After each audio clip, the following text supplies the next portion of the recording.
This is a longtime friend, Rabbi Ari Koretsky, he is the campus rabbi at the University of Maryland in College Park. And he is joining us to share some of his insights about his career and his life path. What's going on, my friend? What is up, Rabbi Rob? How we doing? All good. Thank you so much. Tell us, Rabbi, what your experience has been that led you up until this point. What in your life made you want to do such a crazy thing as hang out on college campuses all day long and talk to kids about God, etc.? Isn't that obvious? I mean, isn't that what everyone wants to do? I did. I grew up in a traditional home, although not strictly observant at different points in time. My parents kind of had their own journey over their adolescence, young adulthood, and they were kind of on a growth path of their own. They were good enough to send me to a Jewish day school, but a very diverse Jewish day school. I was very active in a youth group called NCSY, and just had a number of sort of formative experiences where I was sort of infused with a desire to connect with Jews from a really broad variety of backgrounds, and to, I guess, sort of impart my enthusiasm for Judaism, my excitement, my developing knowledge, as it was, to that population, as again, that broad-based population. And college campus sort of seemed like the most natural and efficient use of that time. How have you been able to keep that excitement with Judaism throughout the course of your life? It's a great question, because it's difficult to do that, especially as you become, an educator over time, and you spend more and more time sort of in the weeds, facing rejection, cynicism, recidivism, and all the challenges that exist in the world today.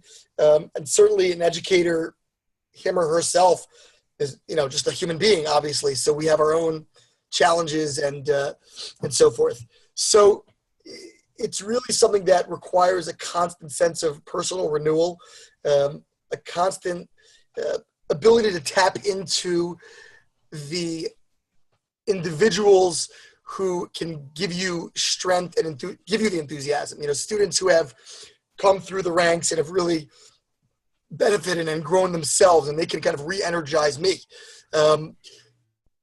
Plugging back into community and family, and the resources that help ensure that my own Jewish living is not stale and stagnant. So talk to what are those resources, and to what extent do you employ them, and is it something that you sort of go to when you need it, or is it the kind of thing where you have to make an actual practice that, like for me with exercise, that X number of days a week I have to go to the gym, so to speak? How do you manage that, and to whom do you go? Are you exercise shaming me, Rabbi Rob? No, I'm soliciting your business. That's it. Every day, you know what I'm saying?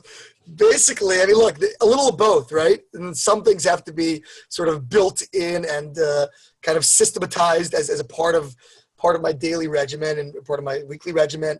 Obviously, Shabbat is an incredibly critical part of that. And some things are just sort of available on demand, I guess, not to be exploitive, but things like resources like just community that exists to tap into, to draw from. That's really, really important, to be able to have a place where, I'm not the educator per se, I'm not the rabbi, but I'm just another guy, just another, guy on the block, so to speak. I think that's important. It allows for a sense of humility, and it allows for a sense of sort of re-energizing on a regular basis. You and I are going to walk into a very dangerous ground called talking about the life of people who have more conventional careers. But if you could explain why that's important, because many people spend their life in their job, in their role, come home, their fathers, their mothers, but this idea of becoming like a group of people and not sticking out, what's that kind of unique concept, and what does that benefit a person?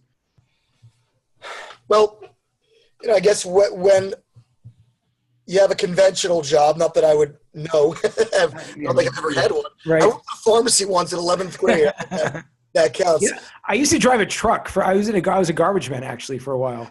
I see. That's actually a well-paying job, isn't it? No, not this one. No, I was $10 an hour. Talk about exercise, though. Those guys are ripped. I mean, those guys gosh. are unbelievable. There are also a lot of them are convicts, but that was just. I don't judge. It was pretty scary. Anyway, go ahead. So it's the kind of thing where if you have that kind of routine job, and sort of, I feel like the rhythms of life, of course, normal life, might be taken for granted.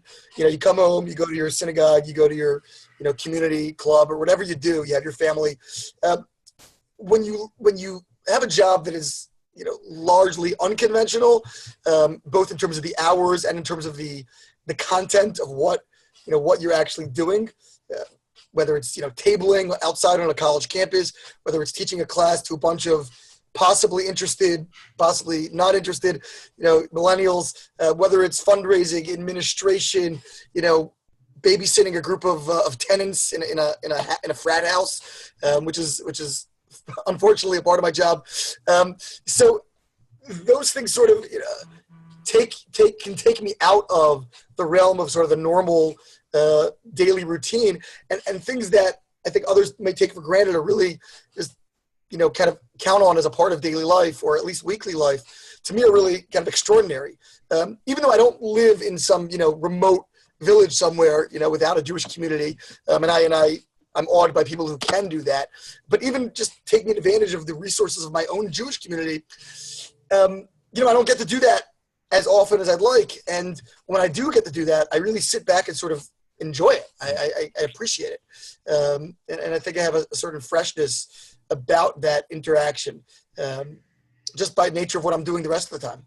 So the suggestion you would make is that there is a tangible professional and personal benefit to just being a normal guy in a community. Because why? Because it makes you feel connected. It makes you feel normal. How would you articulate that benefit? All of the above. And again, it revitalizes my own sort of sense of being. It's very centering, to be that. It's an unhealthy dynamic, first of all, just in general, as a person, to become sort of the hero worship, the charismatic leader figure, in general, I think is a professional sort of, challenge, sort of an occupational hazard. Being able to sort of remain centered and connected, to be sort of right-sized in a sense, I think is a very helpful reality check that anyone really needs, regardless of their stature. And again, it's also just sort of refreshing to say, hey, I can just be like everyone else. I can just be one of a greater whole. People where what I do, what I'm trying to impart to the broader public, or to the broader Jewish public at least, is actually de rigueur. It's normal in some communities. That is the sort of inherent and sort of default mode of a particular community, and that's a cool thing, to just be normal every so often. That's important for any person.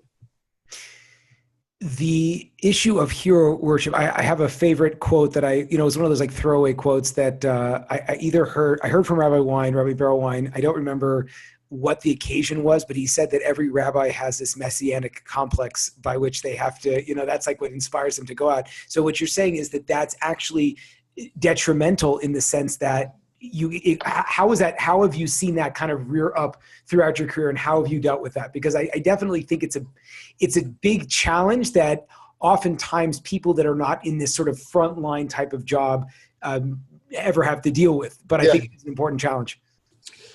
Right. So, I mean, again, I don't want to qualify the underlying energy behind that challenge as inherently evil per se. I do think there's a momentum and an excitement and a sense of mission that drives a person to do this kind of work. That's important, and it's not only important to help launch an individual's career, but important to sustain it. That being said, of course, it has its pitfalls, and it's, as I noted earlier, it's occupational hazards. Like any profession or any great opportunity in life, there are corresponding challenges. In this case, obviously, look, the notion of hero worship and sort of that charismatic sort of figure, in the extreme sense, of course, that's what leads to scandal. That's what leads to, to actions of ill repute, leads a person to violate their own boundaries and values. But of course, that's the extreme. There are much subtler insinuations of that.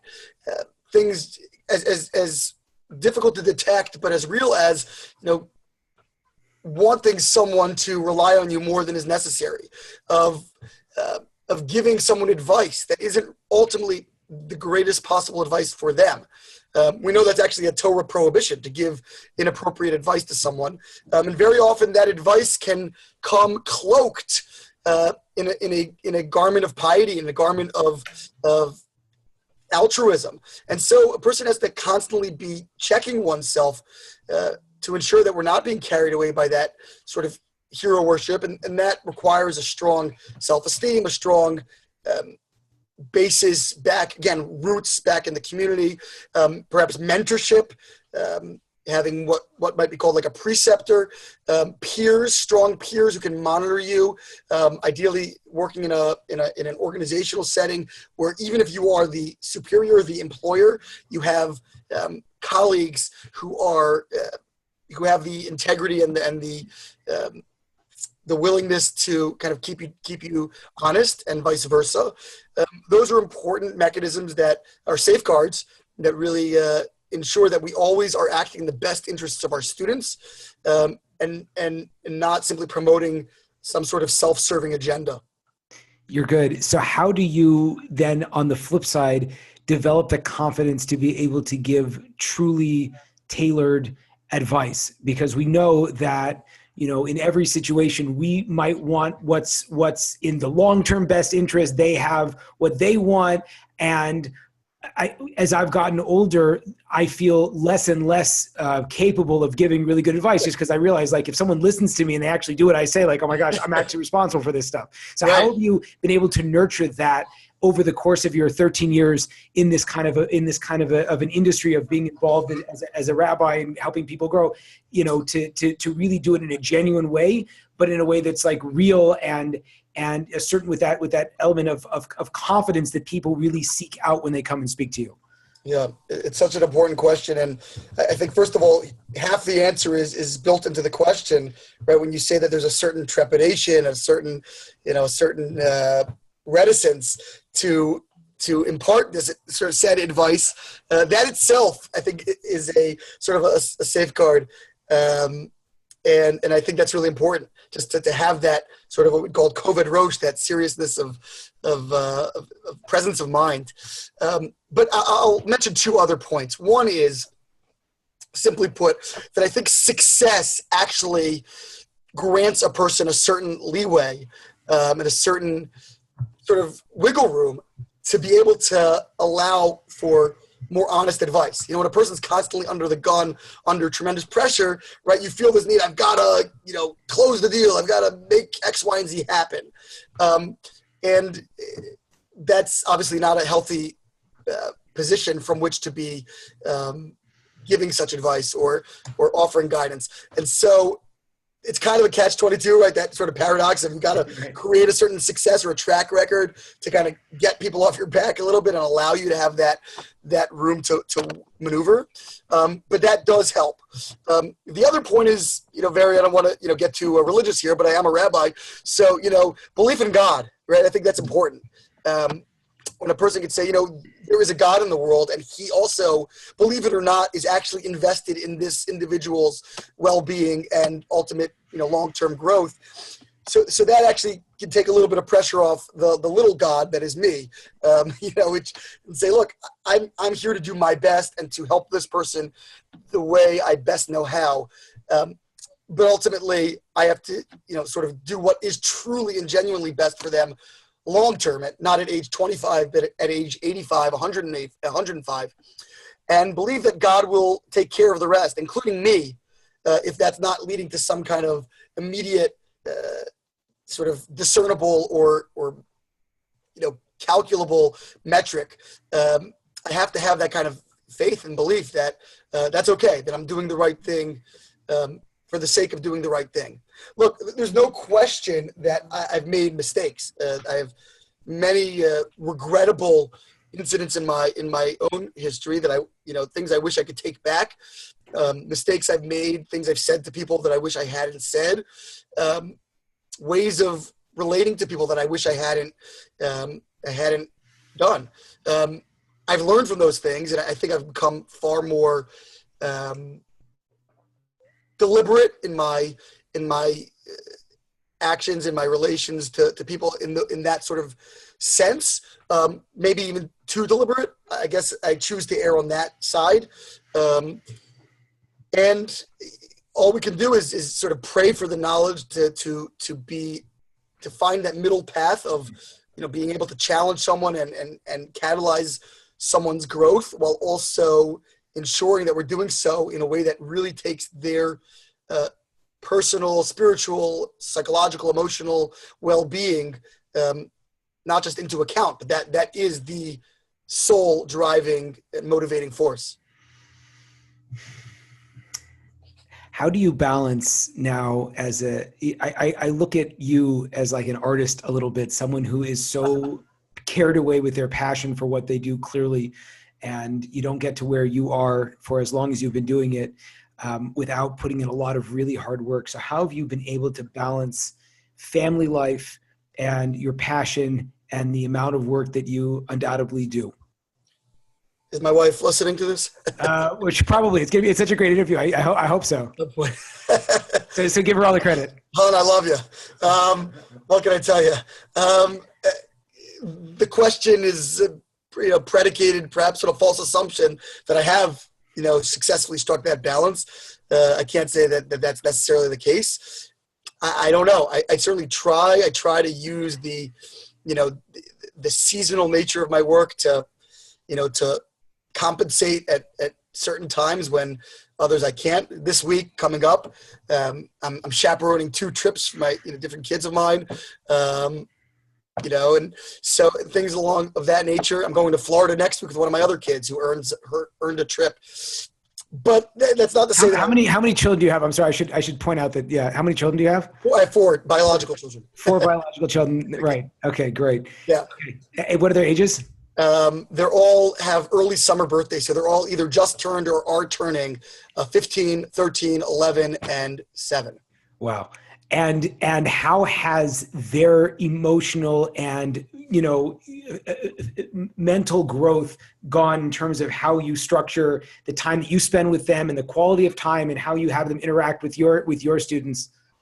Look, it's difficult. It's not a science. Use the word artist before. I mean, I don't know if I'm an artist, but this is an art, right? This is a case-by-case, sort of day-by-day deliberation and kind of determination. In terms of the students, I think it's great. They've had a chance to really become broad-minded kids, to be able to, develop wonderful social skills, to interact with all kinds of people, hopefully to be non-judgmental. It's difficult. Kids by nature are judgmental based on the nature of who they're spending time with. But it's a balance. It's really a balance. There's no magic formula. It's trying to spend time with them, trying to expose them to values that are important. And again, a lot of prayer. You work for Meor, which is one of the premier campus outreach organizations, and led by a very, great Torah luminary, Rabbi Gershonfeld. What's been your experience working with him? Is he sort of who you see as one of your main mentors? What's a lesson or a couple of different approaches that it's come to your work where you've stayed with this organization for such a long time? Is that one of the major reasons? And if so, what have you learned about your career and your work as a result? It's helpful when no one else will hire you. It just when options are limited. Welcome to everybody's life, right? No, Meor has been wonderful to me. I mean, I was there at the beginning, so kind of a founding member, if you will. Been through a lot of times with them, ups and downs, and it's been a roller coaster. And but it's been really, like I said earlier, the only job I've really ever had, again, except for colonial pharmacy in 11th grade. So I did get quite proficient at selling lotto tickets at that tender age. But if you want to purchase later, we can talk. Yeah. But look, Rabbi Gershonfeld is an incredible human being. I think there's a lot to talk about there. But what stands out to me is just, here we're talking about obviously a brilliant person, a person who's a great Torah scholar, a person with, tremendous gravitas in terms of their intellectual and sort of capacity and their stature in in sort of the broader Jewish world. And yet he's a person who's basically sweating the details, all the time. In particular, in raising money. I mean, fundraising spends so much of his time doing that so that everyone else can do the work that we're doing. And he literally killing himself to do it. And the hours that he keeps is just astounding. And sort of that ethic of responsibility, of intensive effort, of, sort of irrepressible passion and desire, that's incredibly inspiring, especially for a person who would really at his core rather be sort of an ivory tower intellectual and a professorial sort of teacher, a person connecting with students in the Beit Midrash, in the study hall.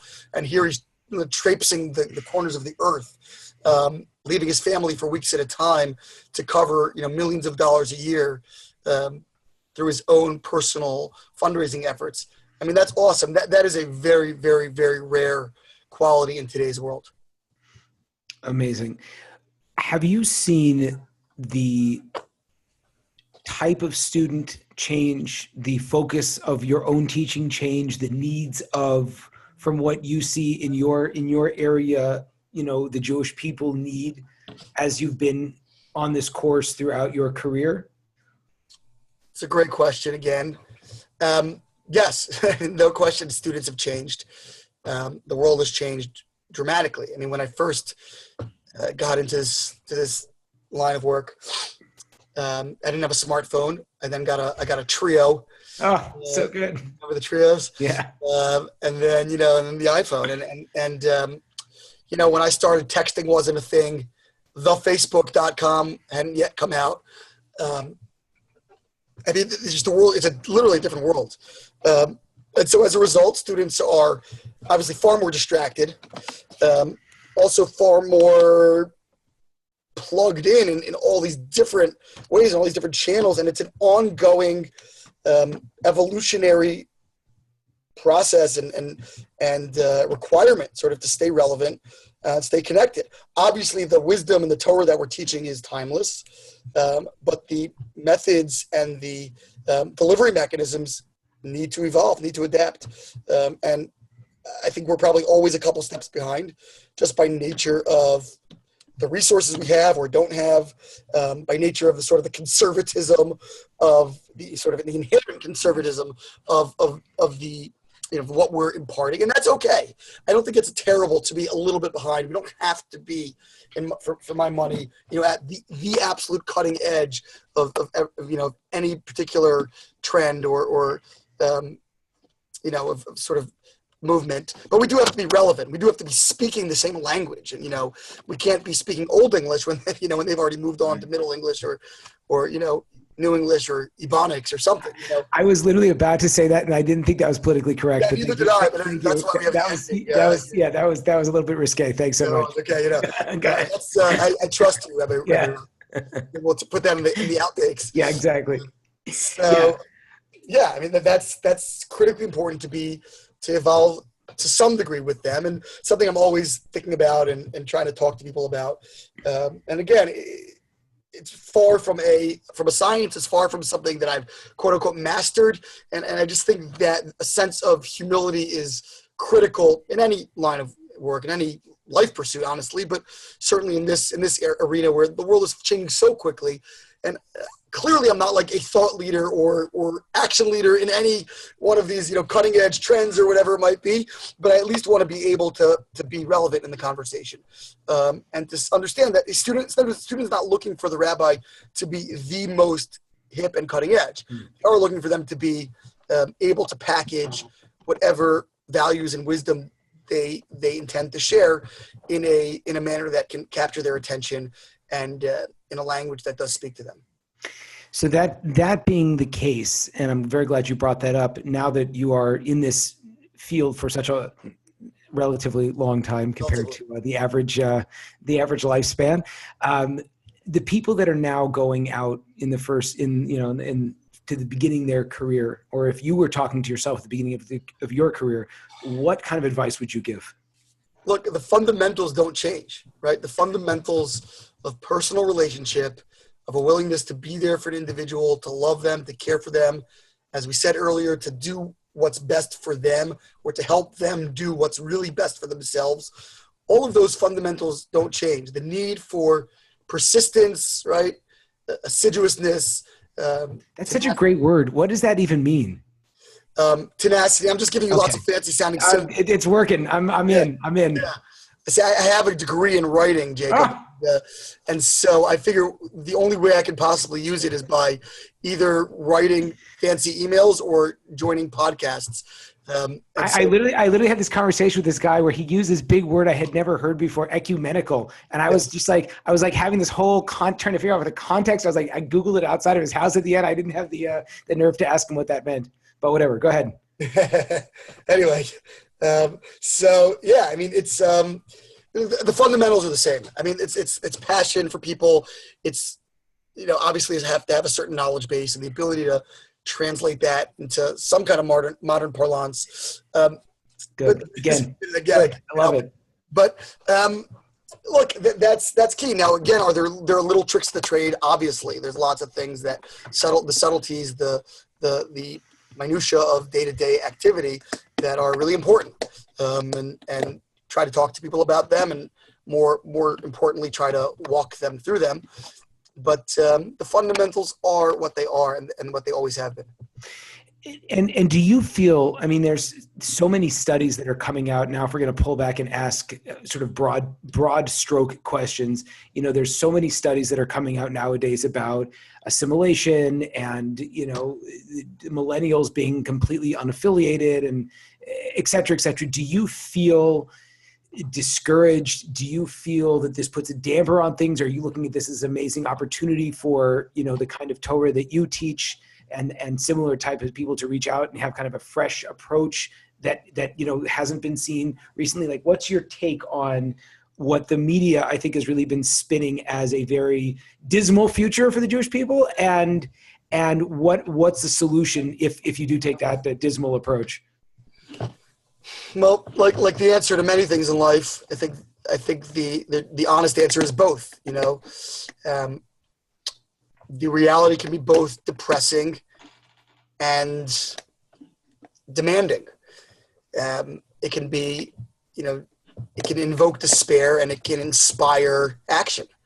I can feel that there is no possible way to win the war, so to speak, while equally believing that there's no possible way that I can lose every battle, and that there are many battles in front of me, the ones that I am encountering on a daily basis, that I can and must win, to extend the analogy. Again, it comes back to what I said earlier about the G-D upstairs, that it's not my job to save the Jewish people. It's not my people, it's his people. It's not my world, it's his world. It's going somewhere and it's moving in a direction that he wants it to move in. It's my privilege to play a small role in that. It's my responsibility to step up where I can step up. And so try to do that, often probably unsuccessfully, sometimes successfully. And as long as I maintain that mindset, then it is sort of relieving in a sense that I really need to just do my job. I need to be the best version of myself, if I want to sound a little cliche, or a lot cliche, but to really be the best iteration of self that I can. And again, leave the rest in God's hands.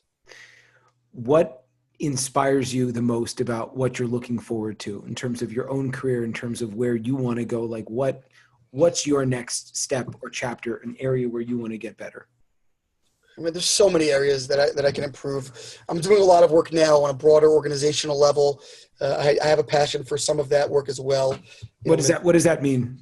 Meaning organizing initiatives among, sort of cross-campus initiatives and sort of professional advancement possibilities for people that are in the field, doing things on kind of a more of a macro level and a base level, working with students across campuses.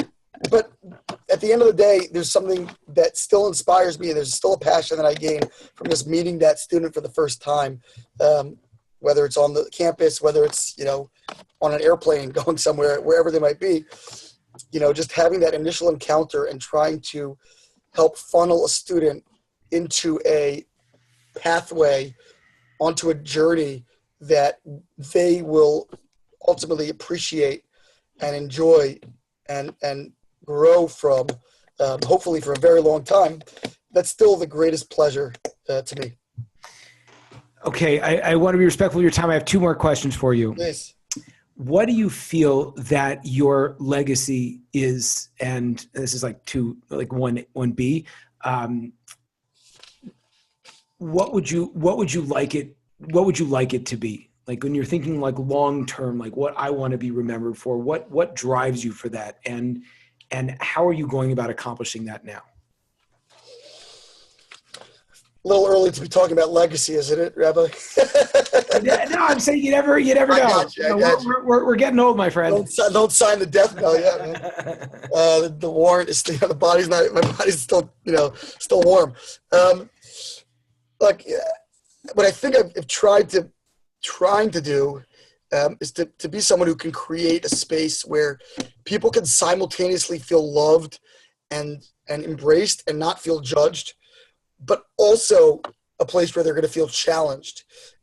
It's easy to create one or the other space, a place where kind of everything goes, just an accepting atmosphere, open atmosphere, permissive atmosphere, which is in many cases what we have in broader society today. At the same time, it's easy to create an environment that's very adversarial, sort of confrontational. Just you believe this way, I believe this way, boom. The lost art in our day and age is the ability to actually have serious disagreement and serious discourse about important issues, while also imparting a sense of love and acceptance. I don't know why that's such a difficult skill. I mean, you look in the political arena, obviously it's so polarized. But talking about religion, I mean, it's just almost absurd to me how foreign that has become.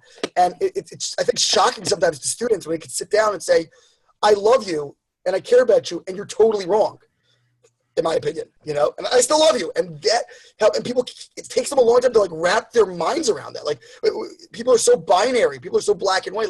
No, so if you disagree, then you're judging me. No. I can live with both realities. I can live with that dichotomy, with that balance. That synthesis is I think the critical ethos by which we should be, for which we should be striving. And if that's a legacy that I can leave, if that's a space that I can be creating on my campus or wherever I'm going, then that to me would be a great accomplishment. That was such a great answer. I'm so happy I asked that question. That was really, really good. Okay, last question. And again, this is one of those, for anyone that likes movies, for example, or music, one of those things that's just so broad. It's like, oh, please narrow it down a little bit for me. But is there one piece of extremely inspirational, one piece of Torah that you feel has really sort of served as a cornerstone of your life, something that you feel like a person hasn't really gotten to know you well until you shared that concept? Well, on one leg, it's hard to, think of something. I think you're good at it. What do you got for me? Something that is really overarching, but I'll share with you something I shared last night with a few students. Great. It ended up being like a 45-minute lecture, though. I hope you don't mind. I'm comfortable. It was supposed to be like a 30-second thought, but I just got carried away. I'm only sharing it because it's been on my mind after this past week's Torah reading, where the Torah talks about how Aaron, the high priest, was instructed to go and light the menorah. And the menorah, the language that's used is Bahaloscha, right? And Rashi brings a verse from a passage from the Talmud telling us that the sort of the unique linguistic feature of the verse is such that it seems to imply that the lighting of the menorah was to be done in such a way that the flame being lit needed to become self-sufficient, needed to be lit remain lit on its own even after the igniting candle was no longer present. And many great, Jewish thought masters have discussed how this is really a template for the goals of Jewish education. And I think it brings our conversation full circle, because we talked earlier about hero worship. We talked earlier about, doing what's truly best for students. This is a teaching about educational self-sufficiency, about, educational and spiritual independence, about building a student, and in the parental context, a child for that matter, whose own beliefs are so strong that even if the teacher, him or herself, would fall off, would become, mired in scandal, or would disappear off the face of the earth, right? That pupil or child's religious observance or belief system would not be swayed one iota, which is a very difficult place to reach. But that is the ultimate goal of Jewish education, that we become self-motivated, self-driven. And it's really the ultimate paradox of Jewish education, because we live in we operate in a space that is so carrot-based, that is so, incentive laden, that we often do handicap our students, and we know we're doing it, from being able to develop that self-determination, that self-sufficiency, that motivation, that ownership. There has to be a point at which that transitions. There must be a point at which a student is standing on his or her own 2 feet and is driven by an internal mechanism, an internal desire and drive to learn and accomplish, to question. That's why questions are so important in Judaism. There's so much to be said about this. Yeah. No, and also that there is usually such an artificial pressure that's placed on us, because we hear, I work for NCSY now, and but you hear at all different stages of life. You ask someone why they're not going to synagogue or why they're not inspired Jewishly, and it's always like, oh, there's that one guy that did X, Y, and Z, and I had one rabbi I didn't like, or this. Yep. And so as people who are in that, world of influence, we feel like we have to be absolutely perfect, because otherwise we're going to be that one that pushed the kid off, and now, they're never going to come back to, and that lesson is so profound, because it says that, no, really, if I'm making it that, I need to be your paradigm, and I need to be your guru, rabbi, whatever it is for life, like that's actually completely disservicing. And my definition of success is when you're motivated enough to replace me and find the one that's going to take you to the next level. Exactly right. And that's a difficult, it's a difficult ego, reality for people. But it's also heartening in a sense. And again, we can go on about this for hours. And I just think it's such an important principle. And, I hope that I can personally live up to it and try to inspire people in a way that they're going to take the inspiration and run with it on their own. The greatest compliment is if you can meet somebody years later and says, oh, I'm doing X, Y, and Z, now, and I didn't even know about that, and it's like, wow, that's awesome. Yeah.